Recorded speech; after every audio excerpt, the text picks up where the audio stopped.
That joke isn't funny anymore. Available on Amazon and everywhere.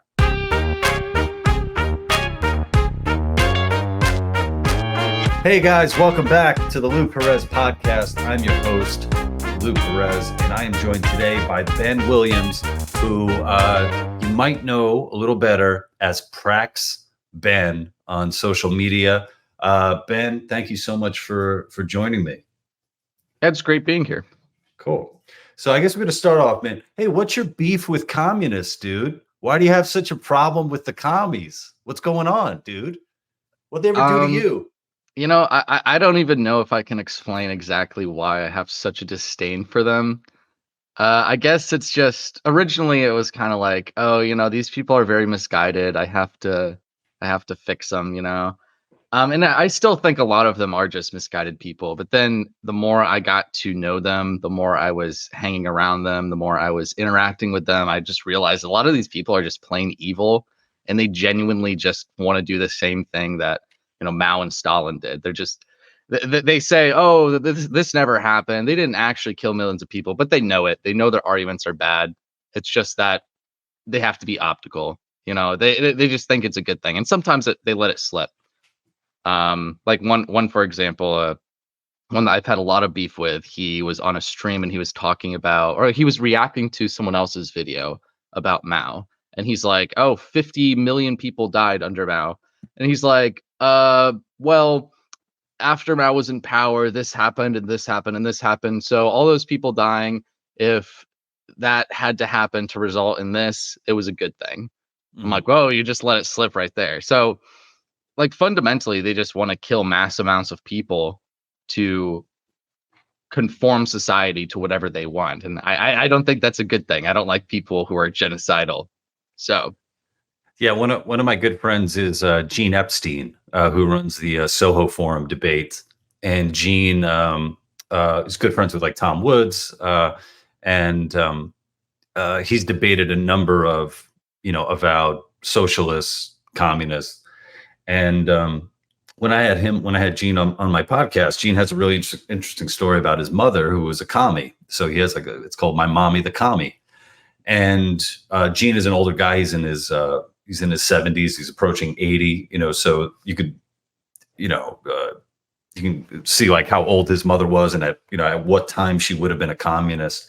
And when I was talking to him, I was like, well, Gene, I mean, isn't it, unfair? I mean, did they all, I'm sure a lot of them didn't know what Stalin was doing and blah, blah, blah. And he's basically like, no, you're giving them way too much credit. Like, no, a lot of them did know what Stalin was doing. And just like you said, they were okay with it. And not only okay with it, a lot of them were, all about it.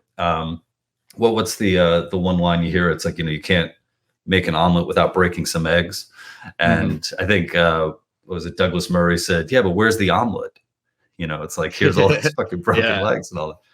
But yeah, I think something that I've found, like, following your stuff and you go into, I guess, zones that I don't frequent, like the streamer zone. Oh my God, I probably sound like a boomer calling it the streamer zone.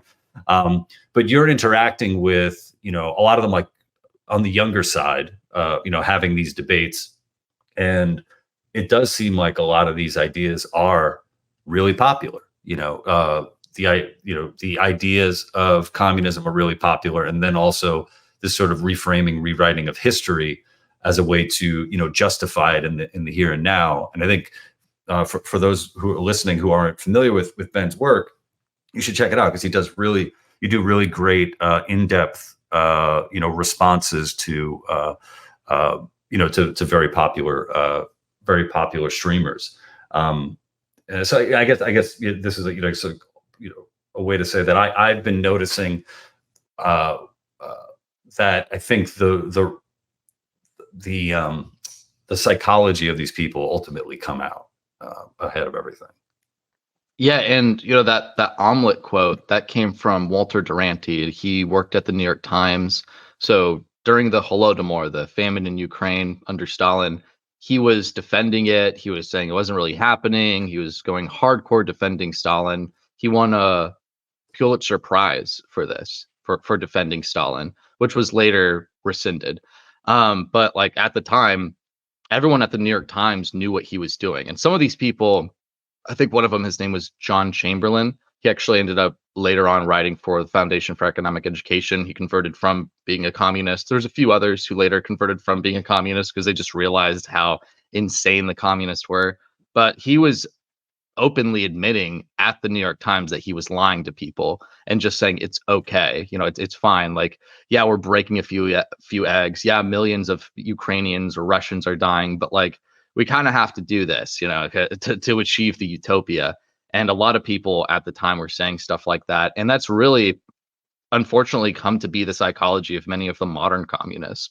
You had this phase which I think a lot of the boomers are still stuck in, and they want me to like respond to this. It wasn't real communism. You still run Mm. into that. But unfortunately, most of the young communists are not saying that anymore. Now they're saying it was real communism and it was a good thing. So they're just going all out, becoming extremely radical in this area. I think a part of it is just a deep hatred of, the so-called reactionaries, the capitalists and everything. So they've come to respect the people who just killed all of them, Mhm. because they just despise us so much. They despise them so much. And so when they see somebody who just took all the steps to destroy them, to wipe them off the face of the earth, they go, oh yeah, yeah, yeah, that's what I want to do. And it's really worrying. Fortunately, these are a bunch of weak people for the most part. It's people who don't even own guns, it's people who have no political power. So that is good. But at the same time, people in the past underestimated them to their detriment. So I don't want to underestimate them, and I do want to convert as many people away from that as possible. Yeah. Yeah, yeah, I think that's one of the good things about, people being online so much is that, their true intentions, will ultimately be revealed. And I noticed something, what was this, Bhaskar something. He's I guess one of the editors at the Jacobin, and he debated Gene Epstein a while back. And, this guy had the balls to, tweet out uh, how it was okay that the czar, that the children of the czar were murdered, during the Bolshevik, revolution. Like, that's okay because of what came afterwards. And it's like, when you're justifying the murder of innocent children, it's not even like they were collateral damage. It's like they were sought out and murdered. It's like, uh, you're an evil piece of shit. I don't want you to have any control whatsoever over my life, but thank you very much for putting that out there. So it's like you get to, be able to attach the evil thought to the evil person, to the evil face. Yeah, and there's a lot of really prominent people too, like back in the day who defended stuff like this. Um, the author of The Jungle, what was it? Upton Uh, Sinclair. yeah. He said a lot of stuff in support of Stalin, and he was just defending this left and right. I mean, even people like Albert Einstein was defending Stalin, right? So yeah, I mean, it was just a really common thing, and that just shows like you can't have this corrupt morality, like consequentialism and stuff like that, or think that morality doesn't even exist. Frankly, I mean, that's what a lot of the Marxists thought. They didn't think that you could be immoral. You were just a good person. You're doing the right thing if you are advancing, the march of history eventually to the socialist utopia. Of course, they would say, "Oh, we're not actually utopian." Yeah, they were. They're just lying. But as long as you were, advancing society, getting rid of the reactionaries, all the people who are preventing the advancement of history, you are a good person. But morality didn't really exist. So you could do basically whatever you wanted to achieve that. Hmm. Um, uh, one of the things I wanted to, to talk to you about is because, uh, so much of what you do is like you do like these really deep dives into history and original sources and stuff. And um, do you have like, training as like a historian? Is that what what you're studying, or you studied, or, how did you get down? How'd you, how do you go about that research? No, I just started reading stuff, honestly. Like, Mhm. and along the way, I did try to learn from historians. I did try to learn from economists and stuff like that in methodology and, useful research tips. But mostly it was just kind of developing it on my own. and just kind of applying basic common sense to it. And then sometimes I try to like cross-reference my conclusions to that of historians. I'm not one of those people that's always like, oh, the winners write the history books, therefore we can't trust. That's always a cope. And they only say that when the history books prove them wrong. It's kind of ridiculous. The communists say that, the Nazis say that. It's really boring and cliche, which I mean, yeah, there's a lot of shit in the history books that, frankly, especially if you look at the progressive history, like Howard Zinn and people like that, Lies My Teacher Told Me, it's a lot of nonsense. But even then, like, that nonsense is not accepted by historians, right? That's not the historical consensus. Is that music coming from me? Oh shoot, my bad.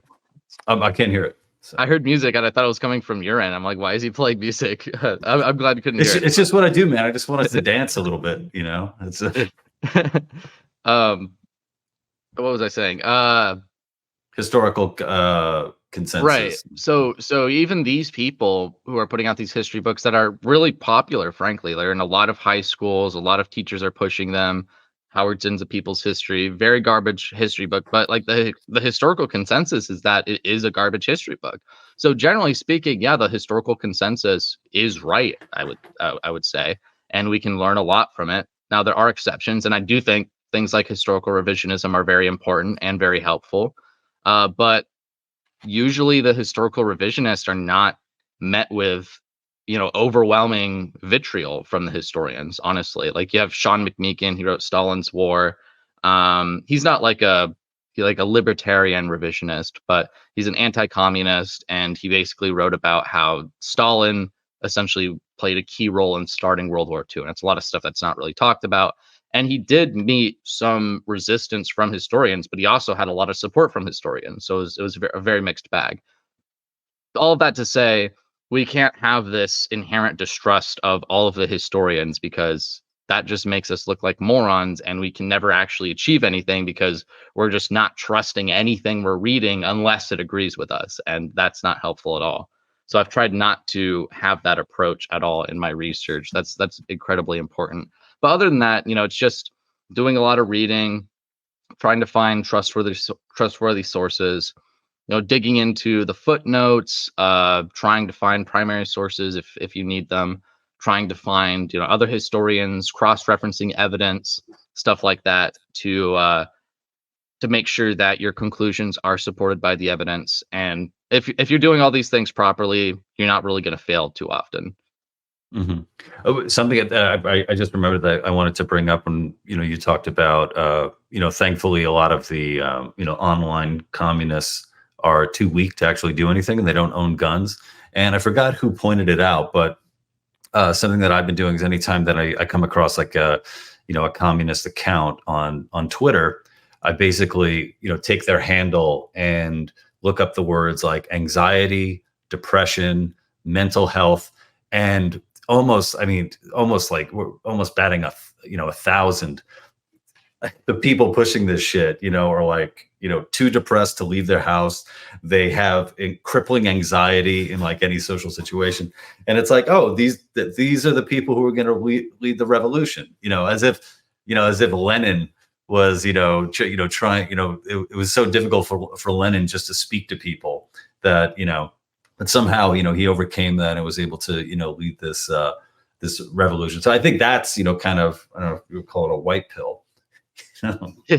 Yeah, I do stuff like that. I use it in arguments a lot. It's really helpful. The little search option on Twitter or X. I'm not going to call it X. It's Twitter. I use the search option a lot in arguments because, like, for example, one of these native posts where they're talking about native land and stuff like that, and they're saying, the guy was the native guy. He was saying that the Europeans didn't actually conquer the natives. They all just died via germs and stuff, which is kind of funny because usually they don't argue that point. But he was trying to argue it because he was basically trying to say that the Europeans were actually inferior because they weren't able to beat the natives in combat, which is completely ahistorical, obviously, right? Of all the battles, the Europeans won overwhelming amount of them. Sure, they lost some, but it was mostly because they were just so overwhelmed by numbers. So I pointed that out, and then this guy shows up, and he's just talking about, oh, the Europeans were all stinky and yucky and didn't bathe and blah blah blah blah blah. And so I go on his account. He's like this black boomer, and then I search white on his account, and then I just see all these posts about white people. So many hundreds of posts, white men, white boy, white women. And I just like take a screen recording and I post it as a response. I'm just like, dude, you're obsessed. And then he just responds with, you know, the boomer gifs and stuff like that, as they tend to do. But yeah, I mean, it just kind of gives you an insight into their psychology when you can quickly look up how many times they mention certain things. And sometimes it's really helpful in arguments. Like I mentioned the Ukrainian famine earlier. I was arguing with some people about that yesterday. A bunch of communists showed up on my page, and they're like, oh, this never happened. Read Mark Togger. He's a historian and he proved it didn't happen.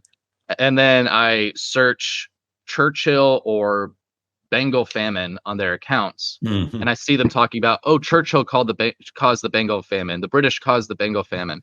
Well, Mark Togger also argues, using the same talking points, that Churchill didn't cause the Bengal famine. He does the same thing as saying Stalin didn't cause the Ukrainian famine, right? And I'm like, wait, how come you guys are accepting Mark Togger when he says this, when he says stuff about the Ukrainian famine, but you're rejecting him when he talks about the Bengal famine in India? And they never have an answer to that. They always have to just cope and run away, because they'll look really bad to their comrades if they say the British weren't responsible for the Bengal famine, right? And they can't reject Mark Togger, because then they have to reject all of his so-called evidence that Stalin didn't cause the Ukrainian famine. So that search is very useful when you're encountering people like that. Yeah, the Ukrainian famine you talk about. There was a movie, I suppose it was Mr. Jones. It was Yeah. about the journalist that uncovered the famine that was being hidden, by Walter Duranty. You talk about when for those who aren't familiar with it, like if you were to sum up, sort of like the Holodomor, is it Holodomor or Holodomor or I'm sorry. It's like now I is don't it know if I'm gonna be Kamala able to Harris yeah? Is it? now I don't know if I'm gonna be able to pronounce that at all. I think you Yeah, just ruined my brain. Holodomor. That's it. Holodomor. Holodomor. Okay. Yeah. Okay. Yeah. So basically, weather conditions, climate conditions weren't very good in the early 30s. So there was food shortages, not massive food shortages though. So people were starting to go a little hungry. Additionally, Stalin was taking a lot of food from Ukraine and then selling it, because he wanted to use that money to build his socialist factories. And we know this because he had letters exchanged with Petrotsky, who was a Soviet politician in Ukraine. And Petrotsky was the one who was experiencing the Soviet famine firsthand, although he was fine because he got plenty of food because he was a politician. He was a communist politician. But he was actually genuinely concerned about the Ukrainian people. So he was sending letters to Stalin. He's like, I know you want to build socialism and you want this money, but I'm starting to see people go hungry. I'm starting to see thefts because people are trying to get more food. They're trying to get more money, more resources. And I'm seeing like hungry children out in the street. Could you please stop taking so much food? And then Stalin replies, nope, I'm not going to do that. Not only that, but he doubles down and takes even more food. And then eventually sends in soldiers, and they're going house to house taking food off of people's stoves. And if you weren't skinny, it was evidence that you were hoarding food away from everybody else, right? So people were just going more and more hungry. Things were getting worse and worse. Stalin was exacerbating it. And then when people really started starving, Petrotsky sends another letter saying, please give us aid. We need aid. You need to help these people. They're starving to death. Stalin responds, nope. Then he ends up sending some aid, but it all goes to red soldiers. It goes to communist politicians and stuff like that. A lot of apologists today, they cite this aid that they sent, but they don't talk about how relatively small it was. They say like the numbers are like, oh, the measurement they use is poods, POOD. I forget That exactly what it sounds means, but shitty. they'll It like, sounds shitty oh, look, automatically. X million poods went there. But if you look at it in full context, it really was not that much at all. And it only went to select areas. It was not enough to feed even really a quarter of the areas in Ukraine. And again, it only went to special Soviets or Soviet adjacent people, right? So he sent that, but still wasn't sending aid to the rest of the people. And then he sends out an order that says, all right, soldiers, if you see the Ukrainian people leaving their homes, leaving their villages, stop them and turn them back. So they start leaving because they want to go somewhere with food. And then as all these starving families are leaving their village, like we have no more food left, we have to go somewhere else. Soldiers come in, they check their passports and go, "Oh, you're Ukrainian, you're going back." And as a result, millions of people starve from that. A good about 90% of the deaths were directly attributed to these anti-Ukrainian policies. Um, Now, some deaths would have happened anyways if Stalin hadn't done anything at all. Again, there was weather conditions that were leading to food shortages, but we're talking like less than 10% of the total deaths would have happened. And then even less if he had actually sent aid and had stopped stealing their food. So it's very clear that he was doing this intentionally to harm the Ukrainians because again, he knew because he was being sent letters from Trotsky that were explaining what was going on. He was ignoring it. And he knew that the Ukrainians were putting up a lot of resistance against the Soviets. And there's even a lot of like internal documents from different Soviet politicians, officials who were talking about how much they hated the Ukrainians for this. So very clearly, this was anti-Ukrainian bias. They wanted to kill a huge chunk of the population to make sure they could control them. And I mean, it worked. But now, apologists are saying, "Oh, this never happened," because they're clueless morons. With is there it? What is there a reason for because it seems like it was targeted punishment on these particular people. I mean, what was did Stalin have like a a beef with Ukrainians in particular? Or is it because of were they not deemed like Russian or? There was a lot of ethnic beef in general, but Mhm. also Ukraine was standing very strong religiously. And the Christians, of course, were resisting the atheist Soviets. And also, Ukraine was very nationalistic compared to other countries at the time. So, they did not want other people, Russian Soviets, coming in and ruling their country. Right. So there was several different types of resistance that was coming from Ukraine, and also it's the breadbasket of Europe. There was a lot of wealthier farmers, a lot of so-called capitalists. Now, wealthier, I'm talking relative. Right. They tried to exaggerate that and act like these were super well-off rich people, kulaks. But they gave a really loose definition of what a kulak was.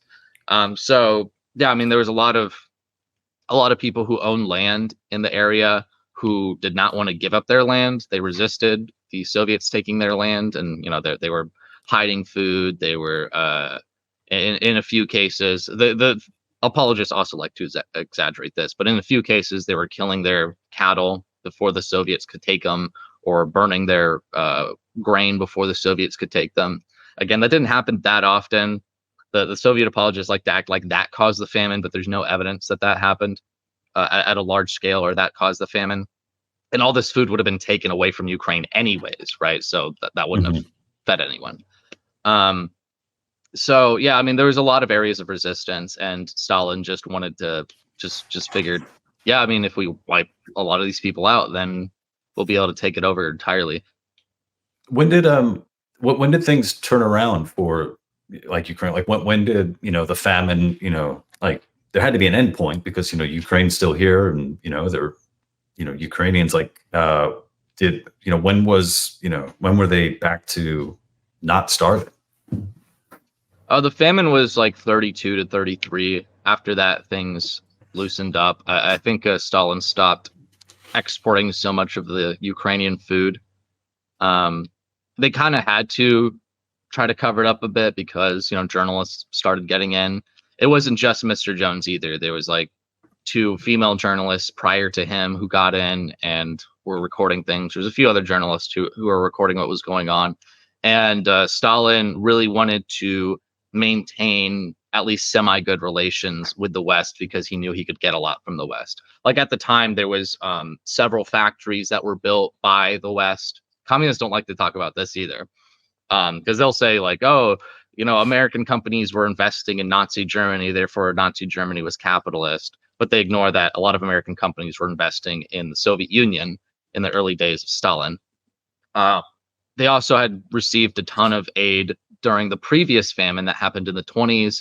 The U.S. sent billions of dollars, both from the government and from the private sector. They really bailed out Lenin when that happened. So Stalin did not want to lose all of these relations because he needed to still build his socialist utopia, right? And so he needed all of those investments. He needed those American capitalists coming into Russia, building the factories, teaching them how to build tractors and stuff like that. Yeah, I would imagine too that even just from like a PR standpoint, even though there are those who were for Stalin no matter what he did. I mean, if you start hearing that there are that a crisis like that is man-made, could have been averted, and the leader allowed it to happen, I could imagine that you might lose some some of your richer lefty donors in the United States. I think that was a big thing too, as far as uh, uh, wealthier communist socialists in the U.S. like sort of sending money over to the Soviet Union, and in order to help with the the ongoing revolution build out. Yeah, I'm sure it was lots of different things like that. Also, the weather conditions just simply improved. Mhm. So everything kind of improved both from the government perspective and the weather perspective. So they didn't have to worry about major food shortages. I mean, still like people weren't exactly eating like kings after that, but they didn't Yeah. have a continuous famine. Yeah, I think it's really tough for you know contemporary people to understand what starvation looks like. Especially at that time. Michael Malice is a friend, and uh, he's told this story about his, I believe it was his grandmother, and uh, you know at the crossroads of uh, Nazi invasion or Soviet, the Soviets and stuff, and when all you can think about is bread, like that's the only thing on your mind. Like you don't have the the bodily function to even think about, oh, why is socialism bad? Why is it that the Nazis must be defeated? You're just thinking about bread and hunger. Whereas nowadays, I mean, you know, thanks to good old capitalism, you have very well fed socialists who will never even know what the hell those people went through. Yeah, Malice tells a lot of stories like that, like in his book The White Pill, for example, Yeah. about like these people just going insane from hunger. Because Yeah. you're losing all this nourishment. Like eventually, you just your brain is hardly functioning. Like there was this lady who like murdered her child. She just went insane on the spot and just murdered her child. Uh, there were people just falling down, dying, in the bread lines, trying to get food.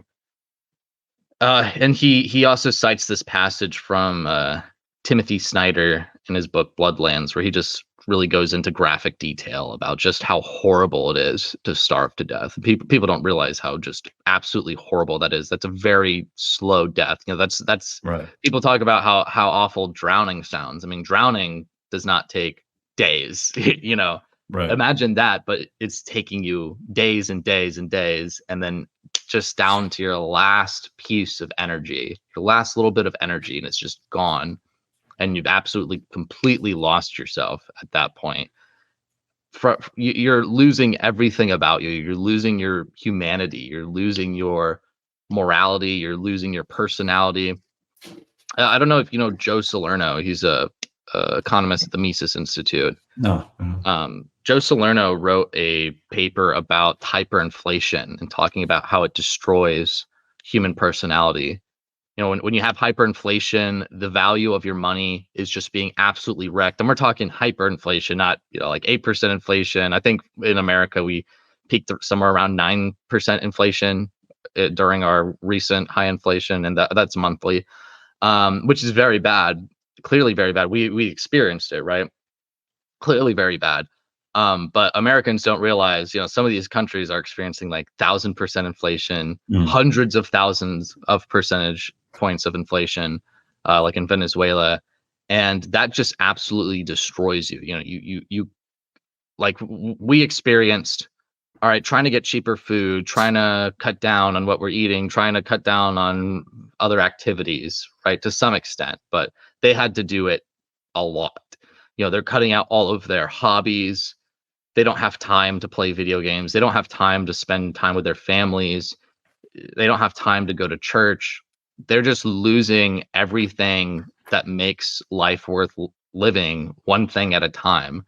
They're losing their entire personality. They're just focused on surviving now. They become very now present orientated rather than future orientated. It's just all about survival. And when you're thinking about survival, like you said, she's just thinking about bread. You know, they're just thinking about survival more and more and more, and you just lose everything about yourself. And it's truly like one of the worst ways to die, and one of the worst ways to live if you're just hungry and not quite starving to death. Mm-hmm. Yeah, for those of you listening and watching, if you want to take a break and go get something to eat, go for it right now.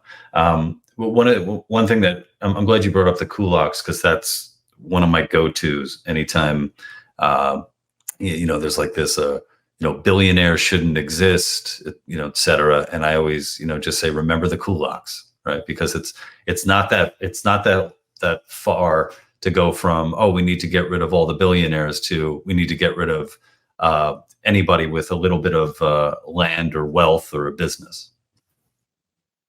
Yeah, when I've heard a lot of the billionaires shouldn't exist things recently. There's a whole like TikTok debate of that happening right now. I have a friend, he goes by Quick Thoughts on TikTok, and he's really good. He just kind of started things on his own, and he's a good like data guy, and he just also attacks the communists. I'm really glad he's there because I'm not alone, Right. He does a really great job, and he got into a thing with a bunch of socialists about should billionaires exist. And what I notice is their responses are just really weak. They don't have any sort of foundations. They just kind of think, I don't, billionaires have more than they need. I don't like that. Therefore, billionaires are immoral. Therefore, they shouldn't exist. And that's just such an outrageous position to have, Mm-hmm. because that's meaningless. It's utterly meaningless, right? That's a huge gap between the is and the ought, and I've been wanting to get more into like the presuppositions and just like the foundations of truth itself with the communists. And I've kind of learned this a little bit from Jay Dyer. I'm not sure if you know who Jay Dyer is. He's a Eastern Orthodox Christian apologist, and he does a lot of like philosophy debates and atheism versus theism, or Christianity versus Islam, stuff like that. And he often talks a lot about presuppositions and just going down to the very roots of what people are saying and being like, you can't possibly justify this. You can't justify the foundations of what you're saying. Like you can't even possibly believe in truth. Like you don't even know what truth is, or morality. So like, how can you possibly say these things? I was pointing out to this guy, like, how can you just say something's immoral because you don't like it? That's an insane position to take. And I explained, like, a full-on theocrat, like, there's quite literally no difference between them and you. Actually, arguably, they're more justified because they at least pretend to have some sort of foundation, Mm-hmm. and pretend to justify it.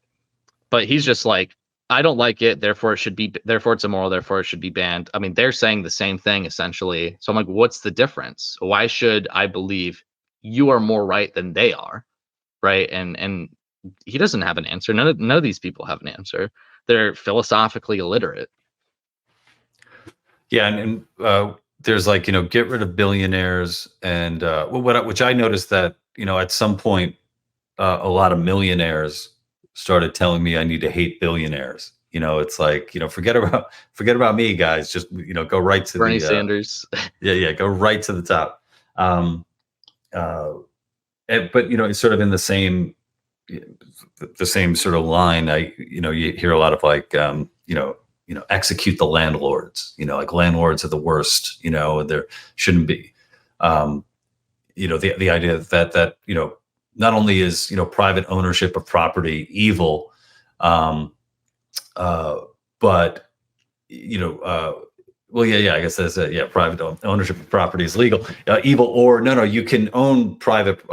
You could own a home, but you can't rent it out, because once you become a landlord, you become. It's like this. I don't know if it's like a spell or something like that. Like the minute somebody signs a lease and agrees to pay you every month to live on your property, you become this evil creature. And it's something I've never gotten. I've never understood it outside of just jealousy and envy, and I mean that's the only way that I can explain it. Yeah, I mean, in terms of the psychology, there's a few different things there. I really recommend people read The Anti-Capitalistic Mentality by Ludwig von Mises. It's a very short collection of essays. You can find it from the Mises Institute. But he just kind of digs into the psychology. And one of the things he talks about is some of these people, they look at the position they're in, like down here, like I'm not doing very well off. And then there's somebody up here who is doing well off. Now down here, I'm a good person, right? I'm a great person. I'm so nice. I'm so altruistic, but I'm not doing too great. These people are. If me being a good person doesn't make me successful, well, being a bad person must make me successful. Being a bad person is what makes them successful. Therefore, they're evil, right? It's basically like that. And I mean, that's very clearly correct. I mean, you see that a lot. Now, as far as the landlords go, yeah, and under Mao, they actually had a very broad definition of landlord. And when his statisticians put out the numbers, they were saying there's tens of millions of landlords. Absolutely insane. I don't know if I like that. It didn't seem quite right to me. I think they were just calling people landlords because they wanted to get rid of them.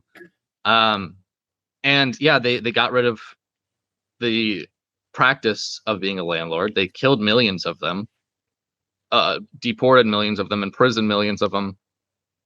And from there, what do you see? Do you see everybody getting a house? Do you see rent going away or going down? No, it's the exact opposite.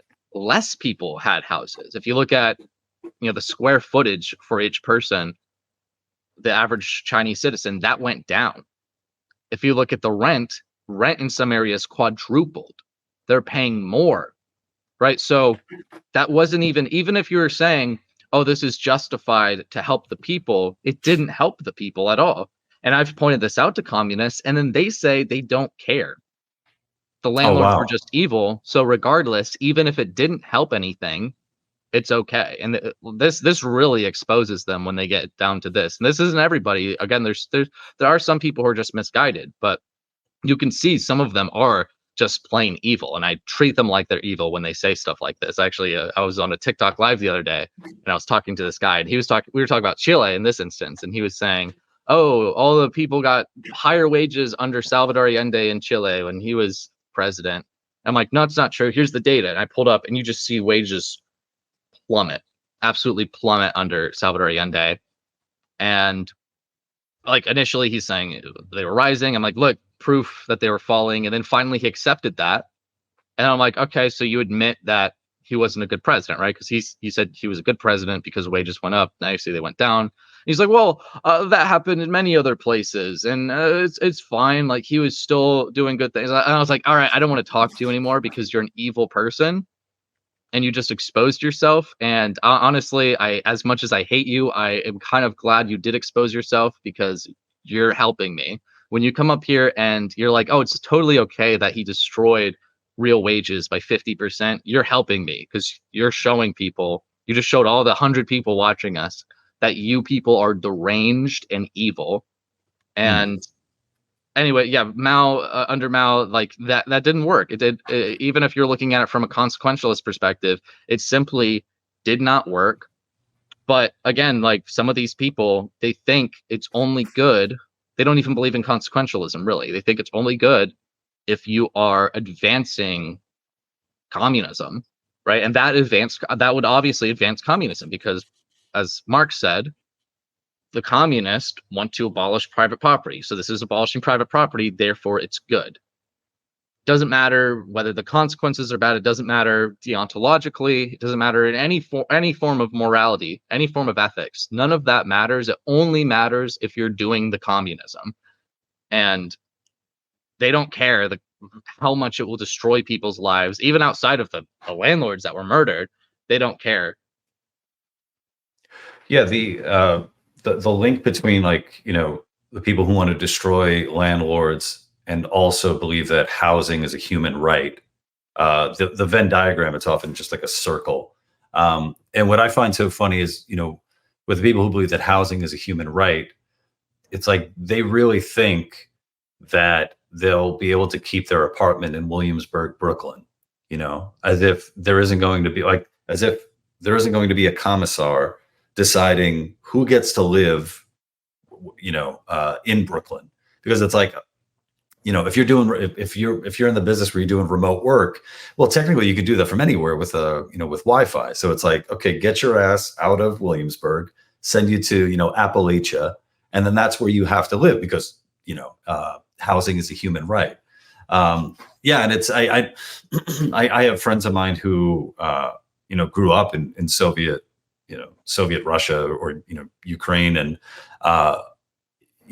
everybody, had housing, but they didn't have control on who they lived with. There was like these having to like share, your square footage with like other families and stuff.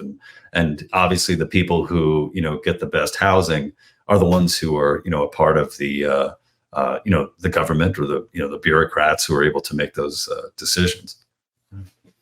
Yeah, I've looked a lot into the data, and you see the square footage for each person that they were able to live in just declining rapidly under the Soviets. Yeah, they're saying, no, we're housing people because we're putting people in your house. They did the same thing in Cuba. In some cases, people built like communal things. They did that in China, but they literally tore people's houses down to do that in China. So a lot of people lost their houses. Well, they didn't have landlords anymore, but now the Chinese government is coming in and bulldozing your house, right? And they take the materials, build like communal buildings. Like, oh, now you guys don't have houses and you're having to live in the cave over there, but at least we have a communal dining hall, right? It's absolutely deranged. And they still have to pay rent too. They had to pay rent in the Soviet Union. Oh, I didn't know. They paid, wow. like, yeah, and there's been economists who have compared the rent per square footage, so that their rent was cheaper, but also they have lower incomes. So they had significantly lower incomes than Americans did, and they had lower square footage, lower quality apartments that had a lot of things missing, like air conditioning, for example.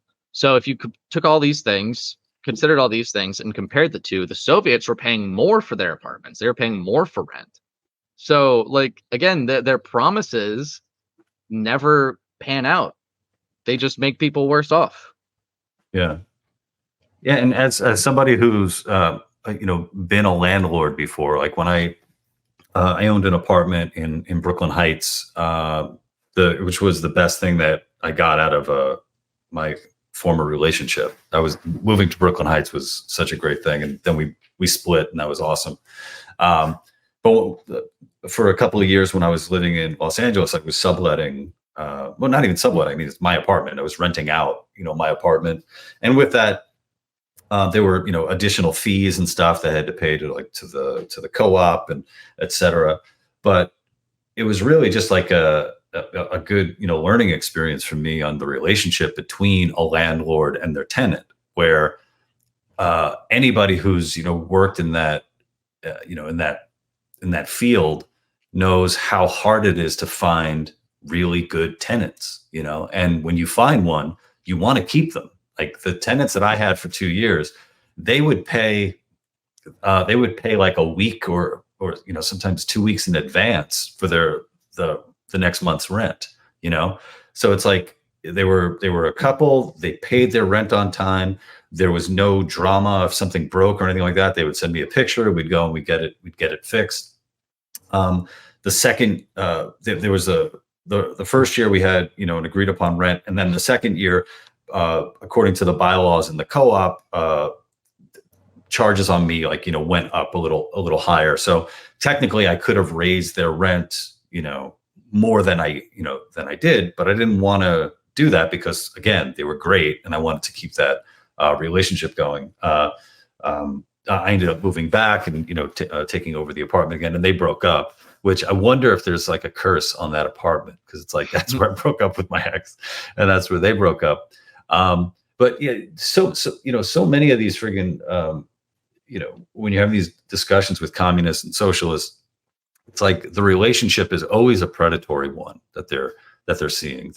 Somebody's always being fucked over. There's no mutual voluntary agreement or anything like that. And I think when you just see the world that way, as you're just dealing with all these predators who are trying to fuck you over, and that's the reason why you're a loser. It's really tough to advance beyond that. Yeah, because you feel like if you become successful at that point, once you've already accepted that psychology, if you become successful, now you're evil, and you must have screwed over other people. I mean, they still accept that to some extent because they are successful as Americans, the American ones, obviously. Right. That because you pointed out, I saw this clip of Charlie Kirk debating a socialist the other day, and he's like, I mean, who made your hat? Who made your jacket? And she's like, oh, slaves in China did. And he's like, oh, so you're like exploiting the slaves in China? And she's like, yeah, because of the system I live in, I have to do evil things like that, in order to get by. And he's like, well, you could just make your own clothes. And she's like, well, that's so much work. That's so much harder. It's like, yeah, exactly. So they kind of accept that they already are evil to some extent. No ethical consumption under capitalism. They say that a lot, but I mean, that's obviously not true. Like they can buy stuff from worker co-ops. They can, again, make their own stuff. They can get friends together and make stuff. They just won't have as well-off lives, right? If they do that. Something I wonder, maybe someone's written about this is, say like under a system where housing is a human right, where basically it is, collectivized, the government, the state owns houses and decides where you live and all that. I wonder like what hotels look like then, because if you any city, you're gonna want a hotel, even if you're like a communist city, and it's like, how do you decide how many basically empty rooms there are for people to come and visit? And I don't know if anybody's ever thrown that out there to the Mises Institute. If you guys want, I mean, there's a lot of interesting things there, because they say, all right, let's just make housing a human right. Now everybody gets housing. Okay. So we have about 500 homeless people, right? So now all those homeless people have houses, yet they don't know how to take care of houses. They don't have the furniture. You have to buy them the furniture as well, or they just won't have furniture. Lawnmowers and stuff like that, or they have to be able to pay for people to take care of their lawns, take care of their houses in general. If they break stuff, they break a window, whatever. That's you're either paying for all of that, which is a lot of additional cost on top of the over $1 trillion to even get them in a house. And then you're going to have a bunch of people in apartments, a bunch of people who are leasing, millions of people who are leasing. And now they're like, oh, I want a place to live. They're going to leave those places. You have millions of people staying at their parents' house, adults staying at their parents' houses, their grandparents' houses, their friends' houses. Now all those people are leaving to go get their free houses. And then it's like, well, what if people just want to move, right? Mm-hmm. Move every 6 months, for example. I'm sure there's people who would be like that, right? And if you have to provide them the free housing, that all of this is completely implausible. You can't Yeah, do is it this. anywhere? Yeah, yeah. It's like yeah. Are you guaranteed free housing anywhere in the United States? Like, yeah. It's just not feasible. And the communists in the past have recognized this when they actually implement these things. That's why number one, they never actually get rid of rent because they need that money. And they control where you live. You can't just move around. They don't let you do that. You have to live where they say you have to live, because if you just had free reign and could go anywhere, then everything would, I mean, things are already collapsed, of course, but it would collapse even faster. That would be such a chaotic mess. Like literally millions of people moving here to there. I'll move a place every year, every 2 years, anything like that. That'll still be very messy, as opposed to all of this being decentralized. When I move, I'm gonna have a moving I'm gonna rent a moving van. I could get friends to come over, help me move. I could get a, a moving company, whatever. And then I'm directly organizing my new place with whoever's selling it, whoever's leasing it, and then we're taking care of that privately. But like the bureaucracy cannot be massive enough to take Mhm. care of that. Like if housing is a human right, which I mean, technically housing is a human right. It's just not the type of human right that they say it is. It's not. It's not an entitlement. People that aren't obligated to provide you housing. They're just Yeah. obligated to not deprive you of housing from a third party, or a third party is not able to deprive you of housing. So a lot of the stuff that you do. So I follow you on Instagram. I'm not really on TikTok anymore. I haven't been on for a little while. But you said you do a lot of stuff on TikTok. Have you brushed up against any censorship on that platform, or even on Instagram? Yeah, TikTok used to be like the Wild West, and I mean that in a Mm. good way. I love the Wild West. It used to be the Wild West, and you could just kind of say whatever. But it's become more strict over time. But also, I've got good connections, so I've been banned before, but I was able to get my account back because I have good connections. So that's really great. I've been able to get stuff restored. Um, at the same time, I still do experience it. I've like recently I've gotten a lot of comments taken down. I've become a lot more aggressive than Hmm. usual. I'm able to do that more on Twitter. Um, but yeah, like I see some, like Muslims saying something insane, and I'm like, you Muslim dog, or something like Oh, that, and my wow. comment gets taken down immediately. I'm like, dang it. um, but I mean, I'm able to do that on Twitter, so I just try to reserve that for Twitter. Instagram You has actually become, reserve the Muslim dog comments for yeah, Twitter. or talking about Prophet Muhammad and Aisha and stuff like that. Or same thing with the communists. There's lots of things to bring up there, but Instagram has actually gotten better in terms of censorship. I mean, that's evidenced by everybody uses the N word on Instagram now. And you look at the Instagram comments on reels and stuff, and you see it all the time, and videos with it all the time, and lots of other things. And it's become like a lot more uncensored than TikTok, which is kind of surprising. I don't really know how that happened. I think it might have something to do with there's a recent letter from Mark Zuckerberg, where he was apologizing for doing all the censorship during COVID, and he regretted doing it. That might have something to do with it. Maybe he regretted doing so much censorship in the past, and he decided to loosen it up overall, which is great. That makes it seem more genuine too. That he's actually sorry about what he did. So it could have something to do with that. But yeah, I mean, I haven't dealt with any major censorship recently, but I do have to deal with it every now and then. Do you find yourself kind of going back and forth with like Chinese nationals on like TikTok elsewhere? Do you target China in much of your commentary? I talk about China a bit, yeah. Especially recently, I've been reading a lot on China. That's how I know all the stuff about the landlords and what rents quadrupling and stuff like that. I picked up a bunch of books about China and just started reading. Um, I don't really encounter those people too often. I think I've encountered those people on Twitter more.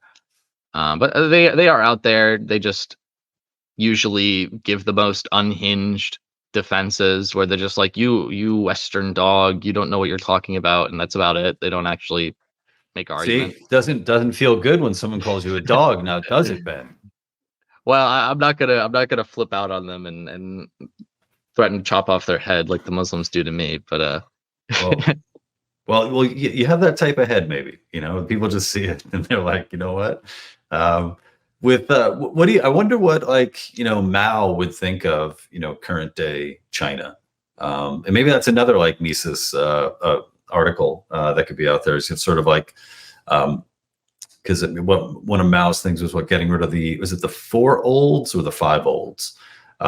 Just kind of like creating a new China by getting rid of their past. I wonder what he would think of China today, because I mean, one of the things people say, like, oh, well, obviously communism works because China's doing so well. When the reality is, well, no. I mean, they opened up their trading, and they've become a lot more liberal in how they do things. People actually have businesses in China.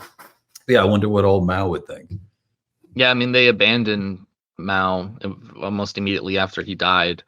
And then you had a lot of even Maoist protesting in the 80s, like Tiananmen Square. Some of those people were even Maoist, and they were just very unhappy. And I've seen protests even recently of Maoists coming out, and they're very unhappy with the current state of China.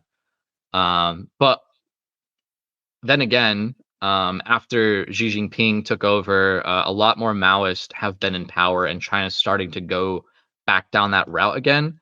But also, it's not growing as fast as it used to. It's not improving as fast as it used to, and many things have been declining, actually. Even before COVID, their economy kind of flipped around and started declining. So I think if Mao were here today, he wouldn't have liked that they went back after he died, but he would be proud of where they're going now. Mm-hmm. Yeah, I see a lot of. I spend way too much time on Twitter, and getting into fights. I think I've been picking a lot of fights, Ben, and I should. I'm a little older than you. No one picks more fights than me, though. So yeah. you're good. You're not gonna. You're young and virile. But yeah, like seeing people, like they'll post a picture of Shanghai at night with, like, all lit up. Or I don't even know if it's fucking Shanghai, whatever. It's the first city that came to mind. All lit up at night, and they're like, this is China today. Look at the United States. And then they'll show, like, homeless people sleeping on the street in San Francisco. And it's like, yeah, I guess, if I had to choose, I'd still pick San Francisco, I think. I mean, I have no desire to live in China, or the way that they do things. Yeah, I mean, you're not going to be living like a homeless person in San Francisco. I mean, if you had your same income in Maybe. China as you do in America, you'd be relatively rich, but at the same time, you would lose a lot of freedoms. Not too great. Well, I mean, yeah, like, and I've actually been to China. They've never. I always think that's funny. They're like, "Have you even been to China?" I'm like, "Yeah, I have actually." You've never been to China. I have. What'd you go there for? Yeah. I was kind of just passing through. I was that's going to Myanmar. That's a big country to pass through. yeah. I was on my way to Myanmar. I did a missions trip in Myanmar a few years back, and I passed through China, through Beijing, and got to see Beijing. But like, yeah, I mean, honestly, like, people are you're there, and it's just very depressing. People are very cold. Like, even colder than the cold places in America. It's not like New York City cold. It's like, just people are just very cold, and they're very, like, inconsiderate. Everybody's like walking around, burping very loudly, farting. Really? There's yeah, no, like, for real.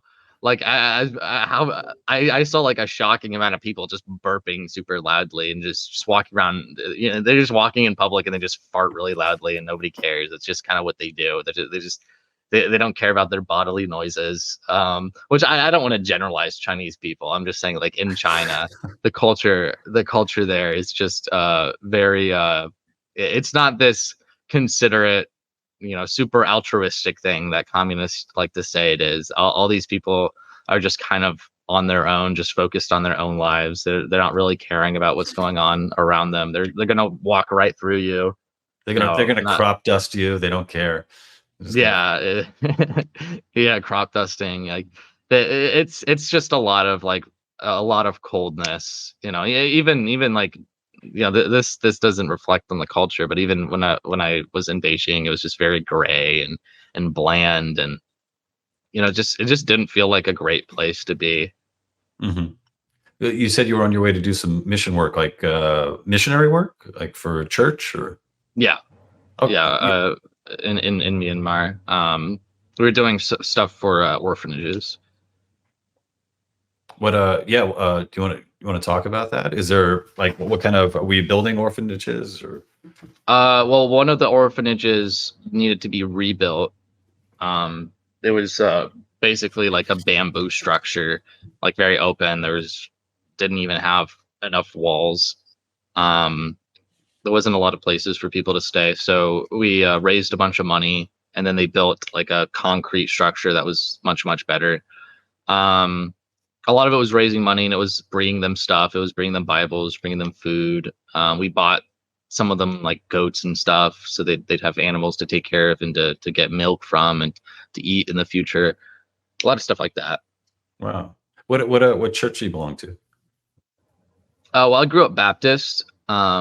Currently, I've been leaning a lot towards Orthodoxy, though. Okay. Like I went to a divine liturgy this past Sunday, and I plan on going back. And I've just been trying to study a lot on theology and church history and stuff like that recently. Yeah. In the church or in the people that you can connect with on the Christian side is the ANCAP odd to them? Oh, I don't mean to call you ANCAP if you're not ANCAP. I would consider myself anarcho-capitalist. Hmm. I've encountered plenty of anarcho-capitalists or libertarians at churches. There's a lot of libertarianist people in Baptist churches. Baptists are kind of like the libertarians of Christianity, really. They're very like decentralized. At least like the independent Baptists, very decentralized. And I try to kind of use the same thing. I'm like, well, you guys are saying hierarchy corrupts, and that's why we have to have this decentralization. Why don't we just apply that to a government? And so it's actually quite easy to convince Baptists on anarcho-capitalism.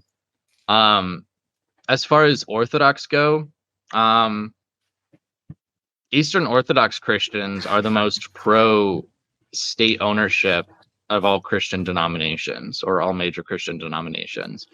That doesn't mean all of them are. There are a lot of like libertarian-ish people. Although they're in general they're just not super political in most places. Outside of like Russia, maybe there's Hmm. more of a political nature of the church in Russia.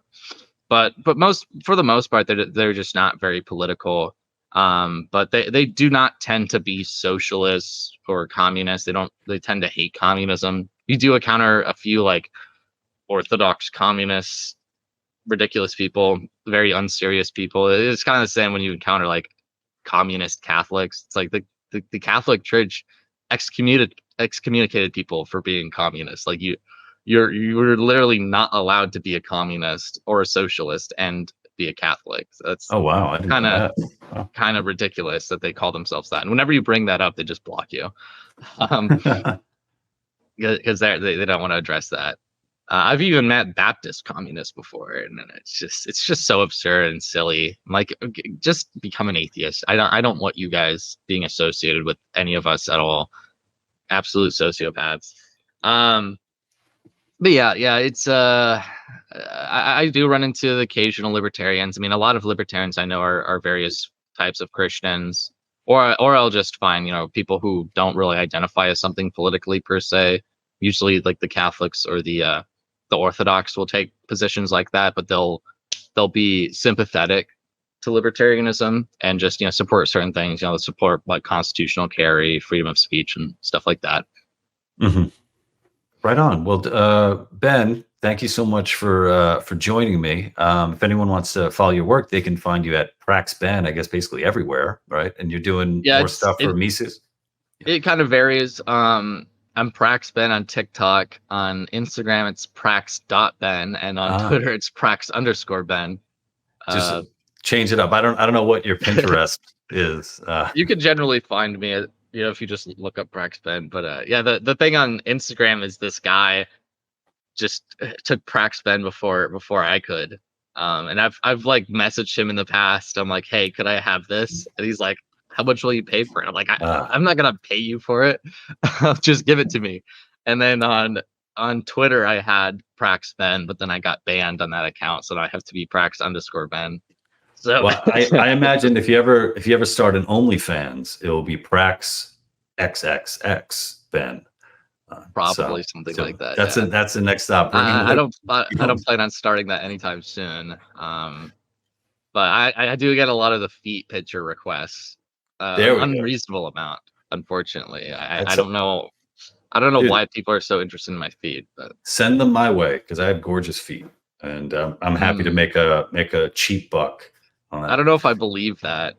I'm gonna have to send you my feet pics now. Look at that. I'm falling for that trick again.